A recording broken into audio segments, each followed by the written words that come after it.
en la construcción de la identidad docente, no de la designación. Y quiero enlazarlo con la obra de Paulo Freire, las marchas que vienen. Y yo entiendo, Juan, justo verte, que esta movilización pedagógica tiene que ver mucho con el discurso freiriano. Yo te identifico en la teoría crítica. Entonces, quiero compartirte. Mi padre, maestro rural, se jubila a los 45 años de servicio. Él tiene 88 años de edad. Siempre converso con él, una memoria brillante. En México, en el sistema educativo, en la década de los 40, se convocaba al magisterio a una reflexión pública pedagógica para una planeación conjunta, un trabajo organizado y una acción coordinada en todo el territorio nacional. Ese es el sistema educativo. Pero aquí en esta institución, un exdirector impulsó a todos sus alumnos de la maestría en pedagogía que narraran su primera experiencia en la escuela, y volvió a recuperar en su obra que narraran prácticas pedagógicas de su quehacer. Entonces, en el exterior y en el interior, por eso me quiero quedar en ese escenario, aquí debemos de construir oportunidades, y creo que la premisa es qué escuela tenemos y qué escuela queremos, porque el discurso de la educación emancipadora va de la mano con el discurso de la educación para la transformación social. Pero aquí me quiero quedar, y aquí sí me gustaría aprender de tu metodología. La identidad docente, yo estuve pensando contigo en la historia lineal, vertical, transversal, y tú nos presentas el espiral. ¿Sí? Pero ¿cómo? Pensemos, imaginemos una escalera en espiral, pero con un soporte en medio. ¿Me explico? Ese soporte en medio es epistemológica, no puede escaparse. Pero ahora piensen una escalera en espiral sin soporte.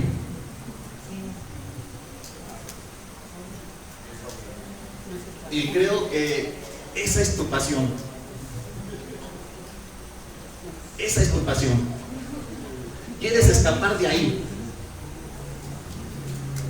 La pregunta es, creo que en la biología ustedes escucharon hablar que la escalera de espiral se emplea para cuestiones genéticas, ¿sí? Y que se conforma por 4 nucleótidos, ¿sí? La maestra preguntó, ¿con qué empezamos a movernos? ¿De acuerdo? Mi pregunta es la siguiente: ¿cuáles son las categorías trascendentes? ¿Cuáles son las categorías trascendentes que han permitido reconstruir el concepto de la identidad docente? No, es que me moviste mucho. Claro, me alegro mucho. Me alegro. A ver si nos podemos mover juntos. Yo pienso la escalera más como una escalera, como una cadena de ADN, que no tiene eje, que se sostiene en la tensión que provoca cada uno de sus elementos y en el movimiento. Lo acabo de imaginar, ¿eh? Gracias a vos. ¿Y cuáles son las categorías básicas? Yo creo que son muy sencillas. Te digo, experiencia, vida, relato, pedagogía, formación, amor, confianza, empatía, conversación, palabra. Se parece mucho más a la literatura que a la ciencia, pero bueno, ya en la década del 80, Clifford Geertz nos hablaba de los géneros confusos, de cómo la ciencia, ya en los 80, empezó a abandonar las metáforas y analogías de las ciencias experimentales, de la matemática y de la física, campo de fuerzas. Toda la ciencia utiliza analogías y metáforas. ¿Sí? Campo de fuerzas, palanca, poleas, todo ese tipo de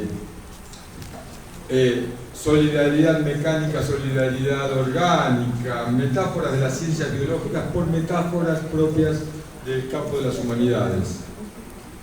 Irving Goffman con la idea de juego, Paul Ricoeur homologando la acción social a un texto, en fin, con formas que habilitan que, como dice Clifford Geertz, la ciencia no solamente hable de péndulos, sino también de crisantemos y espadas. Y cómo esta vuelta, si vos querés, a la filosofía, a la literatura, como fuentes de saber, también diluye las pretensiones monoculturales de la ciencia respecto de la verdad.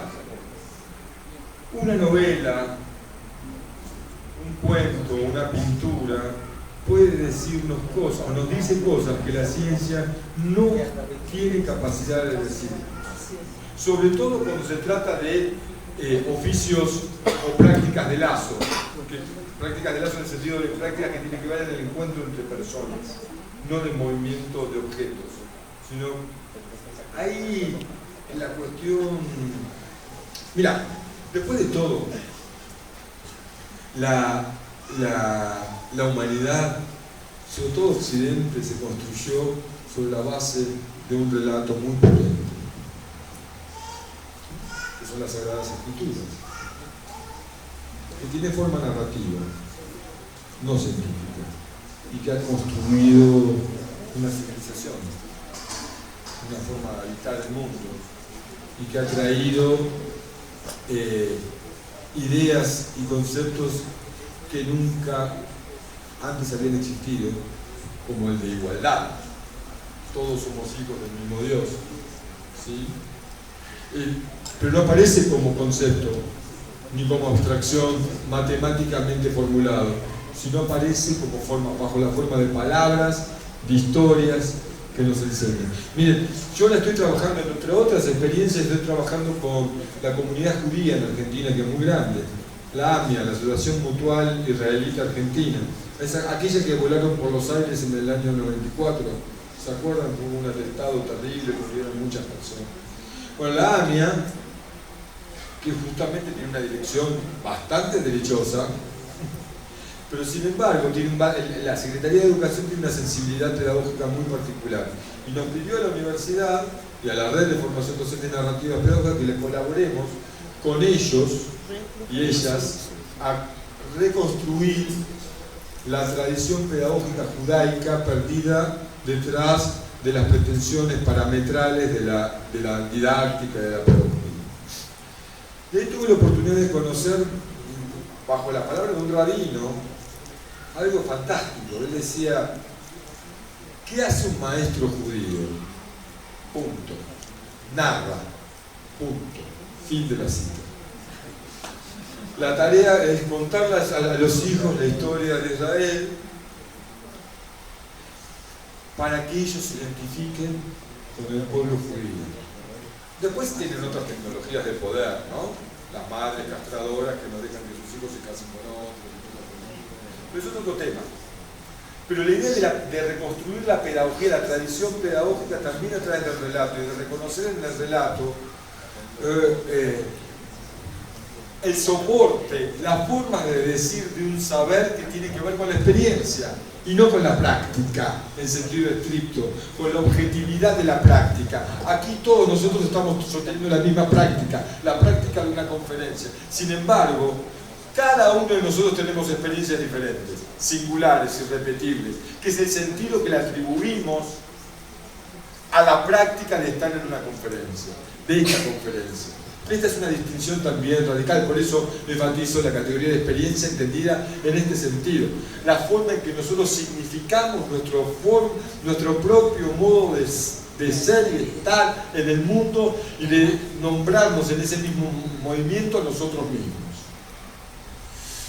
Entonces, aparte porque dejémonos también de embromar, gran parte de la pedagogía moderna se construyó narrativamente.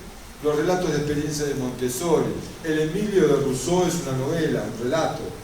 El poema pedagógico de Makarenko, que funda toda la pedagogía soviética post-revolución rusa, es una narrativa, un relato de la experiencia de llevar a la práctica la propuesta educativa de esa escuela, que no recuerdo el nombre ahora, de esa escuela para chicos de la calle, ¿no? que relata Makarenko, ¿no? En el imaginario socialista. Makarenko nombra 3 veces la palabra socialista en las 600 páginas del poema pedagógico. Sin embargo, funda la pedagogía socialista soviética, revolucionaria, del periodo pre-stalinista, ¿no? Después él, justamente Stalin lo saca de esa escuela. Entonces, la relación entre pedagogía y narrativa es mucho más antigua y también muy silenciada por los adláteres de la pedagogía matemática y de la pedagogía científica, que trata de controlar resultados exclusivamente, que trata de imponer formas de denominación, que trata de reducir la pluralidad en la homogeneidad de una categoría, etcétera, etcétera. Así que yo no le tengo miedo. Tal vez la nueva ciencia que nos propone también Boaventura de Sousa Santos deba incorporar formas literarias. El libro Verdad y Método de Hans-Georg Gadamer, que es una maravillosa obra, justamente lo que plantea, es un libro europeo, tiene otra connotación, él plantea justamente al arte como una forma de construcción de conocimiento y de saber. Que la verdad no está directamente relacionada con el método científico, pero que sí la ciencia se ha convertido en la pretensión moderna de generar una única forma de saber legítima, que puede dialogar y discutir, y esto es muy importante, con la filosofía y con la religión, pero que inclusive Bourdieu lo planteaba, se construya en contra del sentido común, en contra de las formas de comprensión de las gentes. La narrativa pedagógica no plantea esta decisión fundamental entre las formas de nombrar de la gente común que de las formas de nombrar de la ciencia. Plantea así un salto cualitativo, pero no una diferencia radical. Se construye desde el saber popular, desde el saber de experiencia, desde el saber de las gentes comunes, ¿no? Boaventura de Sousa Santos, en un libro fantástico que se llama, no sé si está traducido al español, yo lo leí en portugués, se llama Hacia una ciencia postmoderna, muy lindo, muy corto aparte, pero muy de esos que te sacuden la cabeza. Él dice, la ciencia moderna se ha construido en función de lo que Bachelard llamaba la ruptura epistemológica, que lo toma magníficamente Pierre Bourdieu en el oficio de sociólogo, y dice, los objetos de las ciencias sociales se construyen en contra de las prenociones del sentido común. Esa es la primera ruptura epistemológica. La ruptura epistemológica que funda la ciencia moderna es esta radical separación de las formas en que piensan las gentes sobre sus mundos del conocimiento científico. Y lo que dice Boaventura es, tal vez sea tiempo de generar la segunda ruptura epistemológica, que rompe con la primera, que implica la reconciliación de la ciencia con el sentido común, para poder conversar en una ecología de saberes, porque ni la ciencia ni el sentido común, dice Boaventura, han logrado resolver los problemas de la modernidad, los problemas de la humanidad, nombrados por la modernidad. Él dice, la modernidad ha podido identificar una serie de problemas y nombrar problemas, básicamente tres: igualdad, libertad y fraternidad, representados en la bandera francesa y en la Revolución Francesa. Y la ciencia moderna, tal vez fundada en esa idea de progreso, que no ha logrado resolver ni el problema de la libertad, ni nítidamente el problema de la igualdad, ni el problema de la solidaridad entre los pueblos, o de la paz. Entonces dice, tenemos que buscar herramientas posmodernas para resolver los problemas delimitados por la modernidad.